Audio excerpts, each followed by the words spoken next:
하나님의 은혜와 평강을 빕니다. 사랑하는 여러분 반갑습니다. 이제 꽃이 피고 또 날씨가 많이 따뜻해지는 이제 봄이 왔습니다. 각 가정에서도 또 여러 가지 계획들이 있으실 텐데 무엇보다 이 자녀들을 신앙교육하고 또 하나님 예배하는 일에 우리가 함께 참여하는 일에 또 적극적으로 관심을 가지고 또 참여하는 또 그런 시기가 되면 더 좋을 것 같습니다. 오늘도 이제 금요일 밤 가정 예배 함께 드리게 되는데 이 시간을 통하여서도 자녀들에게 귀한 신앙의 유산들이 또 물려지는 또 그런 시간이 되면 좋을 것 같습니다. 이 시간 찬송 한 곡 부르고 예배를 시작하겠습니다.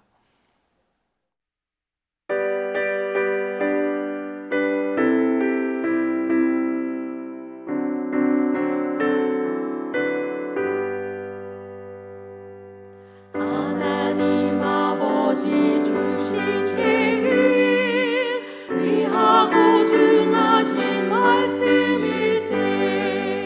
기쁘고 반가운 말씀 중에 날 사랑한단 말 참 좋도다. 주께서 나를 사랑하니 즐겁도다.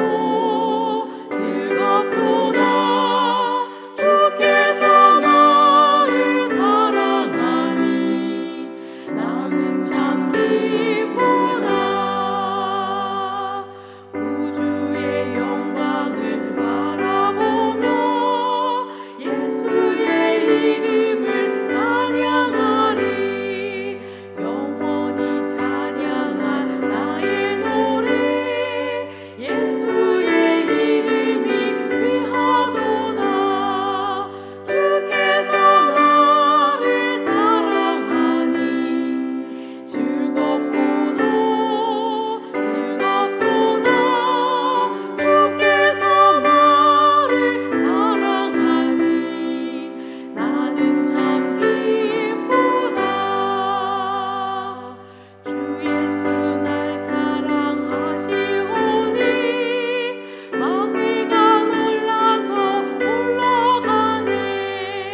주 나를 이렇게 사랑하니 그 사랑 어떻게 보답할까. 주께서 나를 사랑하니 즐겁도다. 주께서 나를 사랑하니 나는 참 기쁘다. 주께서 나를 사랑하니 즐겁도다.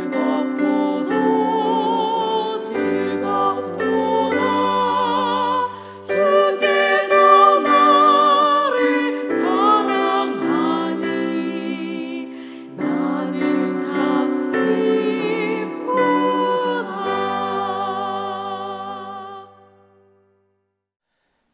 기도하겠습니다.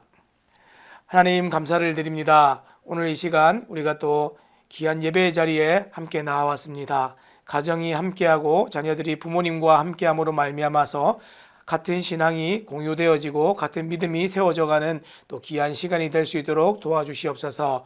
함께 예배하는 가정으로 말미암아서 하나님 정말 주의 나라가 이 가정에 임하고 이 가정을 통하여서 이웃들이 전도되고 복음을 또 듣게 되는 귀한 일이 있을 수 있도록 주님 도와주시옵소서. 먼저 우리 가정이 하나님 말씀 가운데 잘 세워지기를 소원하여서 이 밤에 나왔으니 하나님 이 가정들을 주님 붙들어 주시고 하나님 말씀 가운데 주님 가르쳐 주시옵소서. 감사를 드리며 예수님 이름으로 기도합니다. 아멘. 찬송 한 곡 더 부르겠습니다.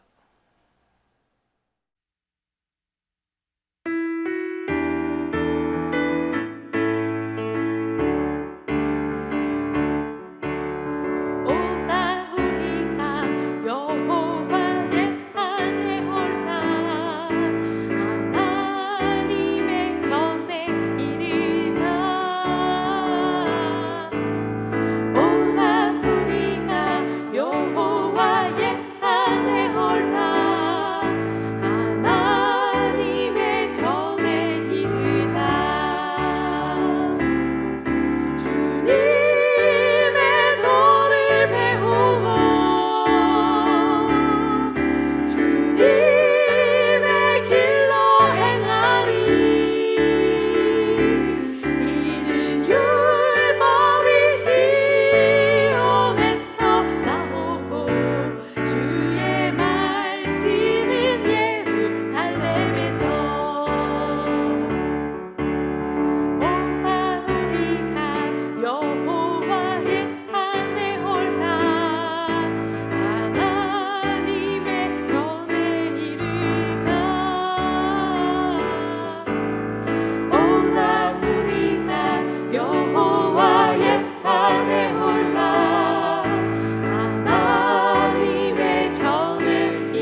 오늘 함께 나눌 하나님 말씀은 사도행전 28장 30절부터 31절까지 말씀입니다.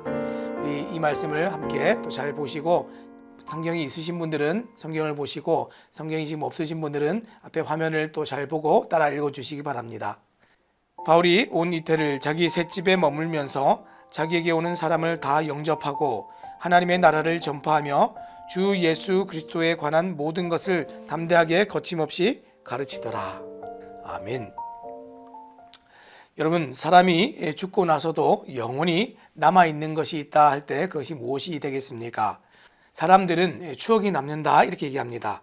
그 사람과 함께했던 행복했던 시간들, 그래서 그 시간들이 많이 그립지요. 떠나고 나면 이 남은 자들은 마음속에 그런 그리움들을 다 가지고 살아갑니다. 많은 사람들이 공감할 이야기일 것 같습니다. 하지만 그 사랑을 기억하는 사람이 다 사라지고 나면 그 추억조차도 다 남아있지가 않습니다. 하지만 우리 하나님은 어떻습니까? 우리 하나님의 사랑은 영원합니다. 사람들의 사랑은 영원하지 않은데 우리 하나님의 사랑은 영원합니다. 왜냐하면 하나님이 영원하신 분이기 때문에 그렇습니다. 자, 그렇다면 우리에게 있어서 영원히 남게 될 것은 무엇이 되겠습니까? 그것은 영원하신 그분을 닮아 있는 우리의 변화되어진 그 성품이고, 그 성품은 하나님을 신뢰함으로 말미암아서 믿음의 태도와 반응이 적극적으로 나타날 때 생겨나는 것들입니다. 자, 이것은 우리의 인생과 가정과 이 자녀를 양육하는 일에 있어서도 그대로 나타납니다. 자, 우리는 모두 잘 살기 원하고 못 살기 원하는 사람은 아무도 없겠지요. 우리는 모두 좋은 평가받기를 원하고 나쁜 평가받기를 아무도 원하지 않을 겁니다. 우리는 남기는 인생을 살기 원하고 또 허비하는 인생 살기를 원치 않을 겁니다. 그렇다고 한다면 우리가 영원한 것을 남기는 일을 잘하기 위해서는 무엇이 필요하겠습니까? 다른 사람들을 구제하고 봉사하는 일을 많이 하기 위해서 돈이 필요하십니까? 아니면 세상을 뒤집어 놓을 이 복음의 이 기독 운동을 일으키기 위해서 함께 해줄 동역자들이 필요하십니까? 아니면 이 지역사회에서 선한 영향력을 크게 미치기 위해서 높은 지위가 필요하십니까? 만일 이 모든 환경이 따라주지 않는다면 그러면 우리는 아무것도 남길 수 없는 사람들입니까? 아무 곳에도 갈 수 없고 심지어 쇠사슬에 매여 있다면, 또 누군가 우리를 24시간 감시하고 있다 이렇게 생각을 한다면 우리가 그곳에서는 또 무엇을 할 수 있겠습니까? 우리는 아무것도 할 수 없는 사람입니까? 그런데 놀랍게도 오늘 성경은 그런 상황과 환경에서도 분명히 영원한 것을 남길 수 있다, 우리에게 그렇게 가르쳐주고 있습니다. 오늘 본문 말씀의 이야기를 제가 한번 들려드리겠습니다. 모든 상황과 여건이 좋지 않았음에도 불구하고 영원한 것을 남기는 일은 이 AD 60년경 로마의 한 작은 집에서 50대 중반의 한 남성에게서 일어났습니다. 복음의 열정으로 열심히 달려온 이 바울이라고 하는 이 남자는 세 번째 전도 여행을 마치고 지금 그것을 보고하기 위해서 예루살렘 교회에 잠시 들렸습니다. 그때 그를 해치려는 유대인들로 인해서 소란이 있었고 로마의 군사들이 출동으로 바울이라는 남자가 현장에서 붙잡혔습니다. 그러나 로마 시민권자였던 바울을 신문하던 천부장은 결국에 그를 가이사랴로 호송하여서 로마 총독 벨리스의 재판을 받게 했습니다. 바울은 이 가이사랴에서 2년 동안 감금되어 있었고 이에 항소하여서 로마에서 황제가 직접 주관하는 재판을 받기를 원했습니다. 그리고 우여곡절 끝에 바울은 드디어 이제 로마에 입성을 했습니다. 이때 바울은 지금 가택연금 상태에 있었고 갇힌 중에 그가 한 일은 이 로마의 유대인 지도자들을 초청하여서 꾸준히 대화하며 복음을 전한 것이었습니다. 바울이 당한 상황은 결코 이 복음 전하기에 좋은 상황 같아 보이지는 않습니다.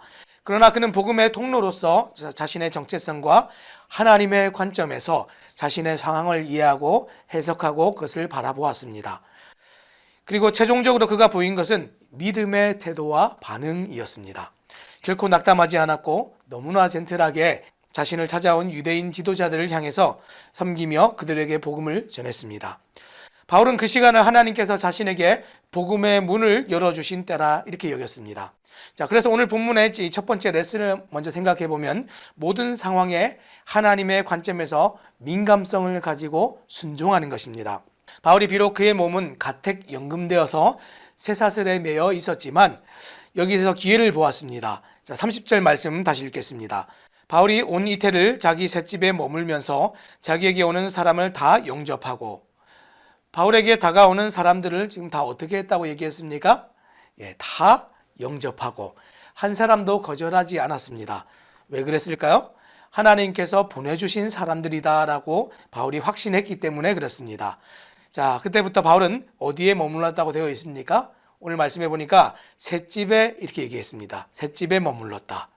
아직은 지금 바울이 미결수로서 재판이 완전히 끝나지 않았기 때문에 바울은 아직 정식 감옥에 가지는 않았습니다.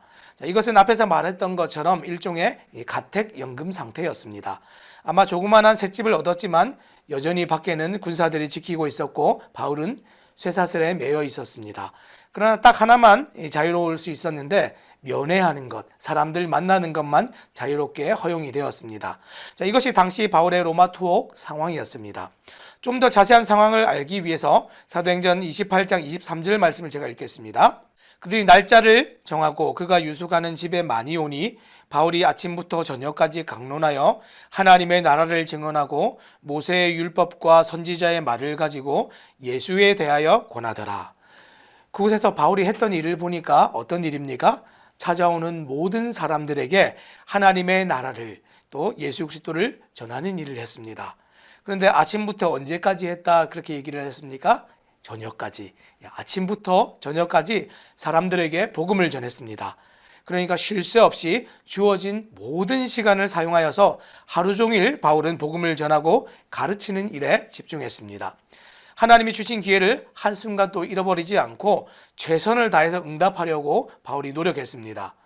당대의 유대인 랍비였고 초대교회의 사도였던 바울의 전도를 받은 사람들의 반응은 어땠을까요? 아마 다 돌아왔겠죠? 그렇지 않습니다. 믿는 사람도 있었고 믿지 않는 사람도 있었습니다. 자, 사도행전 28장 24절의 말씀을 읽어보겠습니다. 그 말을 믿는 사람도 있고 믿지 아니하는 사람도 있어. 당연한 유형의 반응입니다. 우리가 복음 전도를 하든지 사람들에게 설교를 하든지 반드시 믿는 사람도 있고 믿지 않는 사람도 있습니다. 그러나 우리가 중요하게 볼 것은 바울이 로마에서 이 복음을 전했다는 것입니다. 기회가 될 때 전했다는 것입니다. 결국 사도행전이 기록하는 바울의 마지막 모습은 어떤 것입니까? 이 사도행전의 제일 마지막 절을 한번 읽어보겠습니다. 오늘 읽었던 31절입니다. 하나님의 나라를 전파하며 주 예수 그리스도에 관한 모든 것을 담대하게 거침없이 가르치더라. 가택연금 상태의 바울이 어떻게 여전히 거침없이 복음을 전할 수 있었습니까? 바울이 있는 자리에서 순종했기 때문에 그렇습니다. 바울이 있는 자리에서 전도했기 때문입니다. 바울이 또 있는 자리에서 이것을 기회로 여기고 선교했기 때문입니다. 그는 결코 이 기회를 잃어버리지 않았습니다. 사랑하는 여러분, 우리는 어떻습니까? 또 여러분들은 이 말씀을 들으면서 어떤 생각이 드십니까? 하나님께서는 바울에게뿐만 아니라 하나님의 자녀가 된 우리에게도 반드시 복음 전할 기회를 열어주신다 하는 것을 믿으십니까? 그런데 우리에게 주신 환경을 보면 누군가에게 복음 전하는 것은 고사하고 내 자녀에게 이 신앙을 전수하고 물려주는 것조차 쉽지가 않습니다. 포기하고 싶을 때도 많고 포기해야 하는 이유도 많을 테지만 그런데 기억할 것은 하나님은 우리를 포기하신 적이 없으십니다. 우리가 신앙교육과 복음 전수를 할 때 포기해야 할 많은 이유들이 있지만 저는 부모님들께서 포기하지 말아야 할 그 한 가지 이유를 붙들었으면 좋겠다 생각이 듭니다. 그것이 무엇입니까? 그것은 복음입니다. 그 이유 하나면 충분합니다. 기회의 문이 열릴 때 우리의 반응은 둘 중에 하나입니다. 하나는 우리가 그 열린 기회의 문을 감사하며 순종함으로 복음을 전하는 것이고 또 한 가지는 이런 기회들을 무시하고 내 생각대로 그냥 살아가는 것입니다. 그런데 역사를 통해서 쓰임받은 많은 사람들은 예외 없이 다 이 열린 기회의 문을 순종으로 응답했습니다.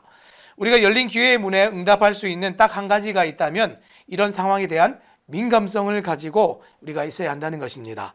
다시 말하면 하나님께서 나에게 지금 기회를 주시는구나. 내가 힘들지만 어렵지만 여기에서도 기회를 주시는구나. 이건 틀림없이 하나님께서 나에게 주신 전도의 기회야 라고 알아차리는 그 관점의 변화가, 그런 영적인 센스가 우리에게 필요합니다. 자, 그런 면에서 저는 이 젊은 가정의 부모님들께서 이 가정과 육아에 대한 이 세상의 소리에 귀 기울이지 않으시기를 부탁을 드립니다. 세상은 뭐라고 얘기합니까? 세상은 이 결혼은 좋지 않다라는 프레임을 다 씌워놓고 우리에게 그렇게 가르칩니다. 자녀를 낳으면 다 짐이야, 이렇게 얘기합니다. 이미 우리가 어릴 때부터 계속해서 그런 얘기들을 들으면서 자랐기 때문에 믿음의 가정에서조차 그 말이 완전히 진리인 것처럼 그렇게 생각하는 경우가 많습니다. 가정은 나쁜 것이고 결혼은 좋지 않은 것이고 아이들은 짐이야. 혹시 이런 생각들이 여러분들 가운데 있지 않으십니까? 그런데 성경을 보면 하나님은 가정을 통해서 회복해 가시는 것을 우리에게 가르쳐 주십니다. 회복되는 역사가 성경에 또 얼마나 많은지 모릅니다. 저 역시 혼자였을 때는 너무나 뾰족뾰족하고 정말 모난 사람이었는데 결혼을 하고 나니까 저의 이 뾰족뾰족함을 감싸는 아내와 하나가 되게 하시고 또 이 아이에게는 부모로서 따뜻함을 충분히 누릴 수 있는 그런 상황들을 하나님께서 만들어 주셨습니다. 오늘 내게 주신 모든 상황과 환경에서 우리는 가택연금 상태였지만 이 복음 전할 기회로 여긴 바울처럼 그렇게 우리의 모든 상황들을 볼 수 있는 눈이 있어야 되고 영적인 이 센스가 있어야 됩니다. 저는 특별히 결혼을 준비하는 청년들이나 어린 자녀들을 두신 이 젊은 부모님들께서 이 아이나 가정이 짐이 아니라 하나님께서 주신 선물이라는 것을 바르게 하는 또 지혜가 있으셨으면 좋겠습니다. 왜냐하면 성경이 그것을 말하고 있기 때문입니다. 성경에서는 자녀를 태의 상급이고 하나님께서 주신 여호와의 기업이라고 그렇게 말씀하고 있습니다. 시편 127편 3절 말씀에 보니까 보라, 자식들은 여호와의 기업이요 태의 열매는 그의 상급이로다, 이렇게 말씀하고 있습니다. 복음으로 살아낼 때 먼저 가장 가까운 가정으로부터 왜곡되지 않은 하나님의 관점을 우리가 가질 필요가 있습니다. 보석을 주신다는데, 우리에게 유산을 주신다는데 마다하고 받지 않을 사람이 누가 있겠습니까? 자, 이렇게 얘기하면 아마 조 목사는 자기는 집에서 애를 안 보니까 저렇게 쉽게 얘기하는 거야, 이렇게 얘기하시는 분 혹시 있을까 싶습니다. 하지만 제가 얘기하는 것은 자녀를 양육하는 일이 결코 쉽다거나 힘들지 않다고 말하는 것이 아닙니다. 상황을 보는 우리의 눈이 왜곡이 돼서 하나님께서 주신 이 기회, 또 가치로운 것들을 우리가 가치롭게 보는 눈이 지금 사라지고 있다, 그것을 말하고 있는 것입니다. 사랑하는 여러분, 또 오늘날 많은 이 교회 안에 있는 자매님들이 세상의 커리어를 굉장히 또 중요시하는 이 풍조가 있습니다. 특히 결혼을 하고 아내들이 스스로에게 이런 다짐을 한다 그래요. 나는 집에서 애나 보는 그런 아줌마는 절대 되지 않을 거야. 나는 나의 커리어를 통해서 나의 자아를 실현하고 성취할 거야. 여러분, 일을 하는 것이 지금 나쁜 것이 아닙니다. 일을 하는 것이 나쁘다고 말하는 것이 아니라 하나님께서 내게 주신 가정과 자녀에 대한 가치로움을 놓치는 안타까움이 이 시대에 많이 일어나고 있다, 그것을 지금 제가 얘기하고 있습니다. 바울은 이방인의 사도로서 자신의 사명이 무엇인지 분명히 알았습니다. 그래서 우리도 엄마로서 또 아빠로서 사명을 받고 보면 오늘 내게 주신 가정과 자녀에 대한 관점이 완전히 달라집니다. 하나님께서 한 남자와 한 여자를 가정으로 부르실 때 이 사명을 주셨습니다. 아이 때문에 이것도 못하고 저것도 못하고, 내가 너 때문에 이것도 포기하고 저것도 포기하고, 내가 이런 남편 만나서 이것도 포기하고 저것도 포기하고, 이런 것이 아닙니다. 때문에를 우리가 붙여버리면 계속해서 마음의 불평과 불만이 계속해서 싹틉니다. 그런데 실상은 어떻습니까? 하나님께서 우리에게 주신 이 가정에 대한 실상은 가정을 주심으로 아이 덕분에 이것도 해보고 저것도 해보고, 남편과 또 아내 덕분에 이것도 알고 저것도 알아가는 것입니다. 이처럼 오늘 내게 주신 모든 것이 하나님 주신 것이고, 모든 환경과 시간이 나를 통해 복음이 전해질 수 있는 기회입니다. 오늘 내게 주신 모든 환경을 여러분들은 어떻게 바라보고 계십니까? 관점을 바꾸시기 바랍니다. 하나님의 말씀에 민감하시기 바랍니다. 그리고 민감하게 반응하여서 오늘 나와 우리 가정을 통해서 복음이 흘러갈 그 기회를 반드시 잡으시기 바랍니다. 바울에게서 있어서 가택연금 되던 때 그의 인생이 이제 얼마 남지 않았습니다. 불과 7년에서 8년 정도밖에 남지 않은 상황이었는데, 그때 하나님께서 허락하신 이 로마의 한 셋집이 바울의 인생에서 어떤 곳이 되었는지 한번 생각해 보시기 바랍니다. 바울의 일생을 추적해보면 바울의 전생애를 통해서 가장 많은 열매를 얻었던 곳이 두 곳이 있는데, 첫 번째가 어디냐면 그것이 에베소입니다. 두 번째는 우리가 좀 전에 보았던 로마의 가택연금 상태에 있었던 그 셋집이었습니다. 바울이 에베소에서 몇 년 동안 머물렀냐 하면 3년을 머물렀습니다. 바울이 가장 많이 머무른 곳입니다. 에베소에 머물면서 소아시아의 결정적인 복음에 영향력을 끼쳤습니다. 그리고 나서 바울이 또 가장 많은 복음의 열매를 맺었던 곳이 이 가택연금 2년 동안이었습니다. 이러한 특별한 시간의 섭리 가운데 하나님께서 일하심을 우리가 좀 보시기 바랍니다. 하나님께서 일하게 하심을 따라 순종했을 때 그 열매는 놀라운 것이었습니다. 가택연금 2년 동안에 바울은 오늘날 옥중서신이라고 불리는 에베소서, 빌립보서, 골로새서, 빌레몬서를 기록했습니다. 우리의 생각에는 갇혀있고 매여 있으면 외부로부터 지킴을 당하여 아무것도 할 수 없을 것이라고 그렇게 생각이 되는데, 그 시간은 하나님께서 바울에게 주신 특별한 섭리의 시간이었고 우리는 그것을 기억합니다. 그리고 하나님께서 그 시간을 영원히 기억하십니다. 우리가 이 땅에서 가족들과 보내는 이 시간은 또 혹은 내게 주신 또 많은 사람들은 복음을 전할 기회라는 것을 잊지 마시기 바랍니다. 자, 그러면 우리는 가족들과 또 우리의 이웃들과 우리 믿음의 이 공동체와 함께할 시간이 얼마나 남아 있습니까? 우리가 알 수는 없겠죠. 얼마나 남아 있는지 알 수는 없지만 이 남아 있는 이 시간들이 기회라는 거 잊지 마시기 바랍니다. 우리는 바울처럼 이 주신 시간을 꽃 피워야 합니다. 그리고 꽃이 떨어져야 할 때 반드시 또 떨어져야 합니다. 지금 이제 꽃이 많이 피는 계절인데 예쁜 꽃들을 피우고 잎사귀가 무성해지는 이때에 우리가 좀 생각해 볼 것은 아무리 화려하고 예쁜 꽃도 영원히 펴 있을 수는 없다는 겁니다. 그 꽃이 지면 그곳에는 열매가 맺혀지게 되는데, 부모인 우리가 복음을 전수하고 자녀를 신앙으로 길러내는 일도 이와 같습니다. 부모라는 꽃이 떨어지면 그곳에 어린 감람나무 같은 이 우리 아이들의 잎사귀가 무성하게 될 것이고 그곳에 분명히 하나님의 열매가 맺히게 될 것입니다.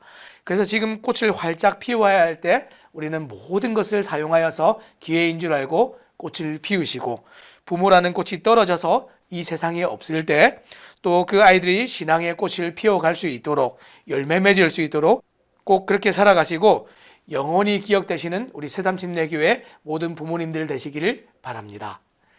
찬송 한 곡 부르겠습니다.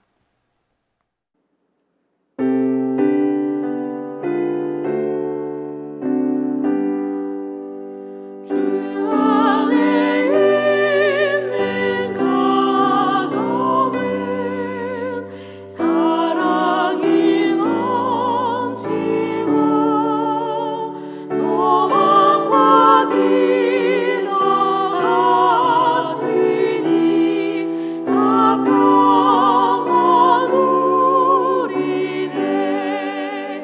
주 안에 있는 가정은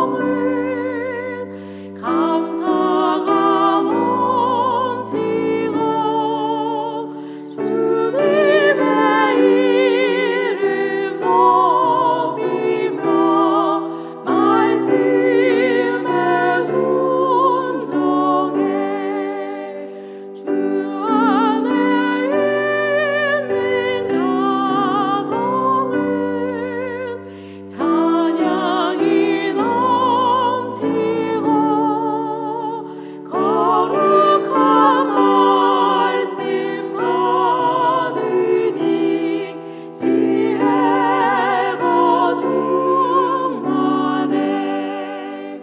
구주여 우리 가정을 화평을 주시고 우리의 마음을 보호하사 순종케 하옵소서.